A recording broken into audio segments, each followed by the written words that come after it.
You ask Tiger to solve. This deals with linear equations with one unknown. The final result is x equals 23/6. Let's solve it step by step. Group all constants on the right side of the equation. Add 5/6 to both sides. Combine the fractions.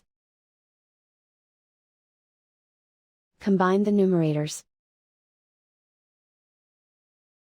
Reduce the zero numerator. Simplify the arithmetic. Convert the integer into a fraction. Combine the fractions.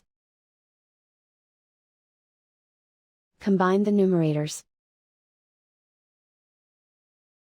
And so the final result is x equals 23/6.